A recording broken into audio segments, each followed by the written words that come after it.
ፕሪቶሪያ ህገ መንግስቱን እንድንቀበል ነው ያደረገን። በፕሪቶሪያው ስምምነት የትግራይ ሰራዊት እንዲፈርስ ነው ተስማምተን የመጣ ነው። ዶክተር ደብረጽዮን ልንጠፋ ነው አንድ ነገር አድርግ ነበር ያለኝ። አሁን ግን ይክዳሉ።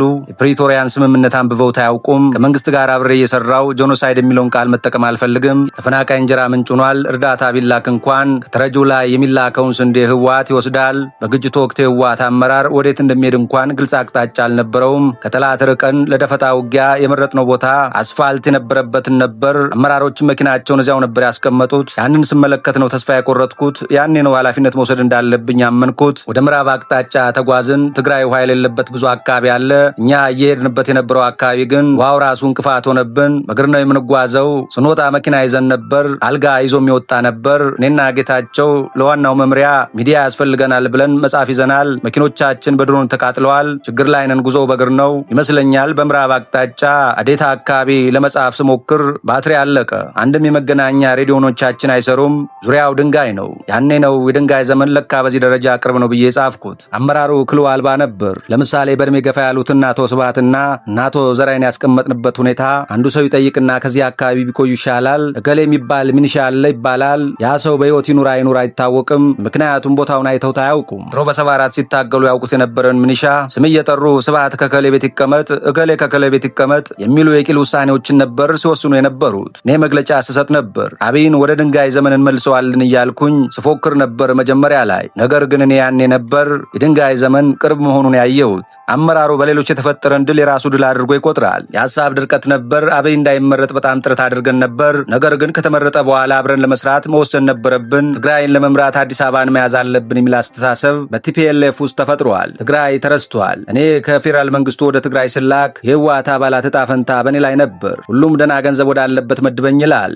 ይህ ታዋቂው ፖለቲከኛ አቶ ጌታቸው ረዳ በኤንቢሲ ኢትዮጵያ ላይ ቀርበው የተናገሩት ንግግር ነው።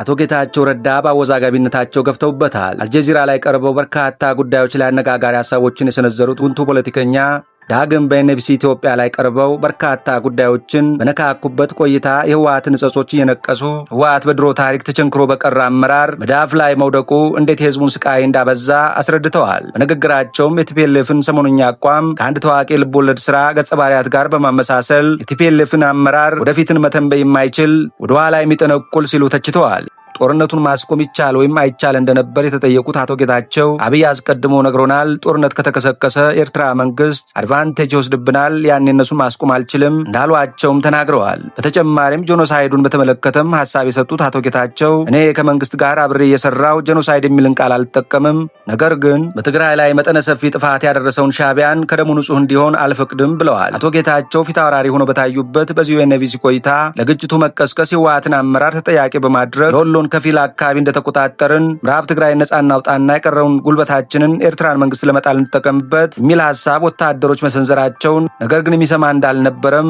አቶ ጌታቸው አስረድተዋል። በዚሁ ቆይታ የጻጾ ረሃብም ተነስቷል። አቶ ጌታቸው ይህንን በተመለከተ ህወሓት ረሃብ እንደ ፖለቲካ መሳሪያ ስለሚጠቀመው እርዳታ ቢላክ እንኳን አለመቀበሉን ሲቀበልም እርዳታውን ለሌላ ዓላማ እንደሚያውለው አስረድተው እንዲህ አይነቱ ልማድ እሳቸው በአመራርነት በነበሩበት የግጭቱ ወራትም ይተገበር እንደነበርም አልሸሸጉም። አቶ ጌታቸው ረዳ የፕሮግራሙ አቅራቢ ታህሳስ 24 የት ነበሩ ሲል ይጠይቃል አቶ ጌታቸውን። አቶ ጌታቸው ረዳ ያ ብዙ የተባለለት በውጤቱ ኢትዮጵያን ብዙ ዋጋ ያስከፈለው የትግራይ ህዝብን ለሁለንተናዊ ቀውስ የዳረገውን ጦርነት ማን አስጀምረው የሚለው ጥያቄ በህወሓትና በፌዴራል መንግስቱ መካከል ሲንከባለል ኑሮ አቶ ጌታቸው በመጨረሻም የሚስጥሩን ቋጠሮ ፈተውታል። ስለ ጉዳዩ እኔና ጌታቸው አሰፋ ምንም የምናውቀው ነገር አልነበረም። እኔ በሰዓቱ የአንድን ሰው ልደት ለማክበር ከቤቴ ወጥቼ ነበር።